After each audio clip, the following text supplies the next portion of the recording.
Hi everybody and welcome back to another tutorial from my Simply series range of books. Today I'm going to be taking you through the final piece in this book called Leaving for the Last Time. I have to admit this is probably one of my favourite pieces, probably not only in this book but out of the entire of the book series. So anyway, if you want to know where to get this book from, there'll be a link coming up above my head or a link in the description bar underneath this video.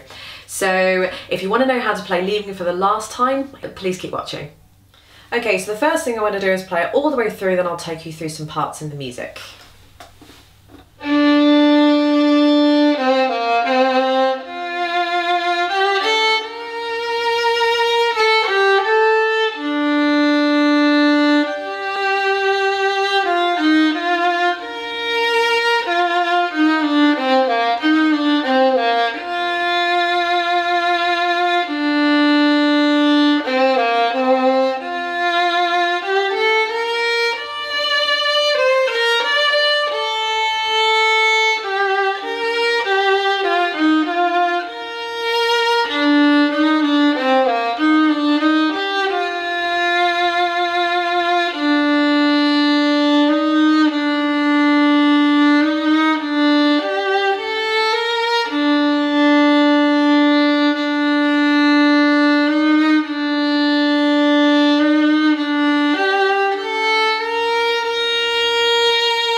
So there we go, so that's Leaving for the Last Time, one of my all-time favourites. So the main kind of difficulty in this is probably the B flats and the E flats that you've got there. So the B flats on the G string are going to be second fingers that are back. So the first finger goes in its normal position there, and then the second finger sort of jams in next to it. So that's that when you've got a B flat on the G string. And then when you've got E flats on the D string, they are back one. So the one goes in its normal position, and then the one goes in its normal position as you would normally play it, but the E flat is going to be back, and you need to go as back as far as the nut, or until you feel the sort of ridge of the nut there. That's how far that needs to go.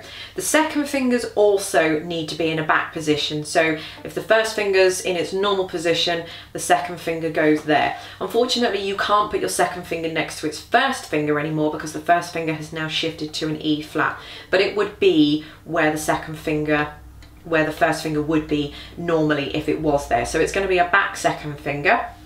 You've got some E flats on the E string, or E flats higher up for the on the A string, sorry. So they're going to be, you cannot play though they're E flats. So I'm talking when you get to sort of the last three lines, please don't play them as open E's because the whole thing will sound absolutely terrible. I have put fourth fingers in there, and they're not there. I haven't just put them in there for fun. I've put them in there because if you don't put them in, then the piece will just sound awful, and nobody wants to sound awful. So you have to do a back fourth finger. So I know I'm asking you to do a fourth finger, which nobody likes to do. I understand that, but also I'm asking you to do a back fourth finger as well. But trust me though, when you've got this going, you guys are going to love it and you'll thank me for it. So third finger in its normal position there, and then the fourth finger for the E must sort of go jammed in next to it. The fourth finger that you get for the B flats, I'm talking particularly in bar 37. You have some more before that, but I'm just looking at bar 37. The third finger goes there in its normal position, and then the B flat will go jammed in right behind it as well. The same as you did for the E flat, it's going to be in the same position up there. So, I mean, that's pretty much the hardest thing with this piece of music. It just completely plays itself. I really wouldn't want to play it any faster, but it should definitely be played with expression. So really play around with that and really feel, you know, the emotion with all this. So there we go, thanks for watching. I really hope you enjoyed this book series, and I really hope you've enjoyed Simply Romantic as much as I've enjoyed writing all this book. Don't forget to check in the description bar underneath this video, because there'll be quick links to all the other book series I've done, you know, Simply Country and Simply Gypsy and Simply Jazz, Blues and Reels and Simply Jigs and all that kind of stuff. So they will be linked in the description bar underneath this video. And thank you so much for watching, and I'll see you in the next one.